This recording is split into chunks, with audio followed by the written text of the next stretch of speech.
afternoon, everyone, and thank you for joining me. I'm Maria Kouka, and welcome to the Kouka Show. On today's panel, we have firstly Margarita, an international student currently studying cultural and creative industries with aspirations of working within the entertainment industry. Thank you for joining us. And secondly, we have Chelsea. She's originally from Canada, but she's a student here at City University, and she's working towards obtaining her master's degree in media and communications and hopes to work in sports and entertainment. Thanks for being here. And last but certainly not least, we have Fatima. She's an aeronautical engineer here at City University, and she has aspirations of becoming a TV presenter as well as a fashion designer. So, ladies and gentlemen, this is our panel for today. Thanks all for being here. Woo! Thanks for having us. Right, so in the world of celebrity, a world of unattained wealth, a world which greatly influences the younger generation of today, with pop icons such as Beyonce, Rihanna, Kim Kardashian, Miley Cyrus, Jennifer Lawrence. Today's topic is the social influence female celebrities have on younger generations, especially women. So Fatima, I'm going to come to you first. Okay. What are your thoughts on the influence that these women are having on the young girls of today? Oh my God, where do I begin? Okay, let me start off by saying, honestly, I'm just going to pinpoint Kim Kardashian in particular because for me that just kind of, I'm very passionate when it comes to her because I feel like honestly, women today, or little kids today, like you ask them, what do you aspire to be like? And they're like, oh, we want to be like Beyonce, we want to be like Kim Kardashian or something. And you're just sitting there like, what in God's name? Like, what? Like what happened to back in the day when you're like, yeah, I want to be a doctor, I want to kind of benefit, you know, society. I want to be, I don't know, a pharmacist, I want to do something. Now it's kind of like, yeah, I want to be, you know, like Kim Kardashian. But Kim Kardashian started off with a sex tape, honey. Like, seriously? Like, you know, do you know what I mean? And it's just so sad when you kind of like flick through anything. You literally like, any magazine, walk into a store and just like look through like, you know, a magazine or something, and you'll find Kim Kardashian plastered on like the front page. And so what are you saying is about her that you don't agree with? The I fact don't that she agree came with from a sex tape, her image. No. I don't. Wait, one sec. I don't agree with Kim Kardashian at all. I hate what she's about. I don't agree with that at all in terms of what she kind of portrays.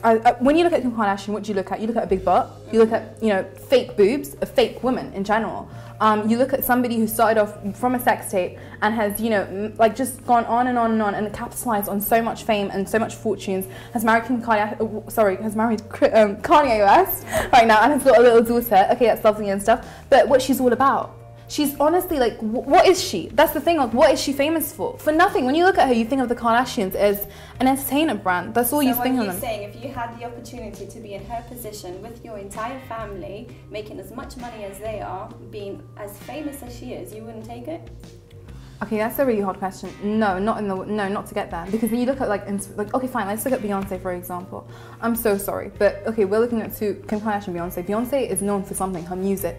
Kim Kardashian, what is she known for? She's known for nothing. She's known for marrying very wealthy people, or just on her show, the Keeping Up with the Kardashians, which is so fake and so staged. I mean, agree with this, and I actually want to bring in another point where I agree with you that it is so ridiculous that someone that has not shown any particular talent or hasn't done any particular good to the people around her is having so much fame.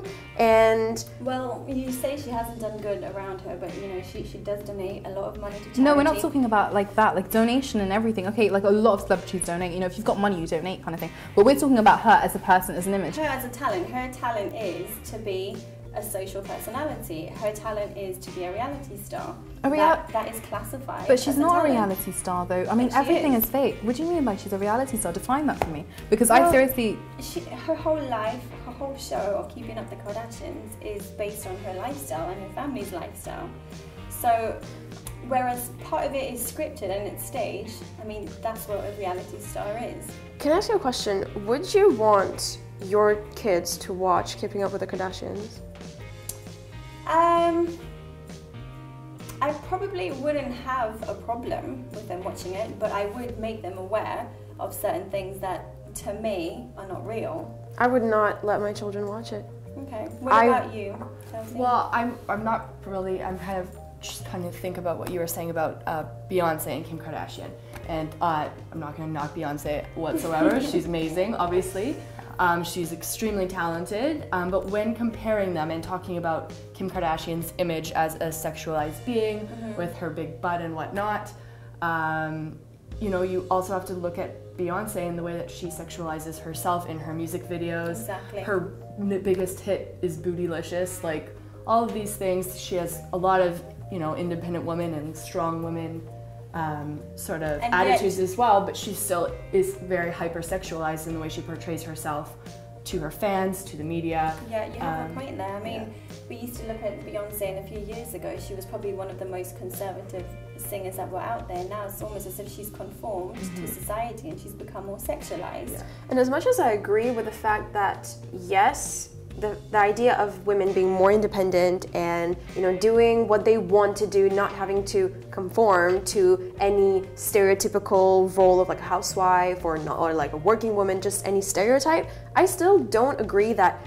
having to wear absolutely no to minimum of clothing is independence. Like, it's something that we've talked about earlier, and it's something that being independent, there has to be a very concrete context of what you mean by being independent. When you're independent, as in like you choose where to go to college, you choose whether to go to college or not, you choose what job to take, you know, those things are choices that you make independently, and that's great. They actually benefit you and people around you. But sorry, Margarita, I'd like to make a point on what you just said. I completely and utterly agree with you. Like, nowadays, it's like you've got feminists going out and, you know, kind of like, you know, going out and trying to raise awareness about women and whatnot.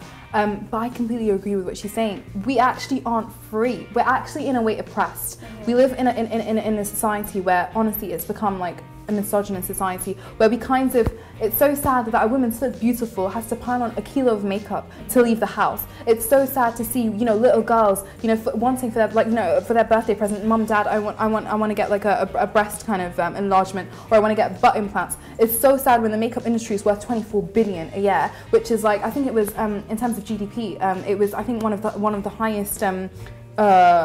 I'm really not sure exactly. I didn't take this down, but I mean, anyway, let's go back to the point. It's worth 24 billion. I mean, that's crazy. Do you know what I mean? And also, it's so sad when, you know, you look at women like Kim Kardashian, or you look at women like Nicki Minaj, okay, who let's face it, they are very famous women. Of course, they've got a fan base, and let's look at their fan base. You're talking over here from, you know, young teenagers, 15 onwards, upwards. You're looking at young women over here who aspire to be like these women. Do you know what I mean? What are they known for?